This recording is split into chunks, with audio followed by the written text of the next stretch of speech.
Now we start debugging and installing the spline. First, look at the main operation interface. Click on the settings page, then extend the pattern.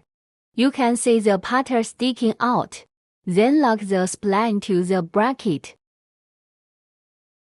After locking the spline, hand loosen the nut. Adjust the front and rear upper nuts of the bracket, bottom nut, left and right adjustment of the adjustable bracket after release. Make the spline perpendicular to the top of the lamp.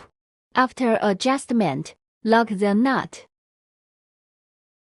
Our main goal is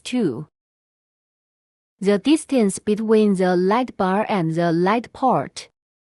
Just adjust it to 10 毫米. If you need to adjust the height of the bracket, return to the main interface. You can see the main interface. There are 4 kinds of motions. Click up and down to adjust the height of the bracket. Make him vertical. After adjustment, return to the main interface. Click on the settings page. Click the pattern to return. Return the pattern and adjust end of test flow.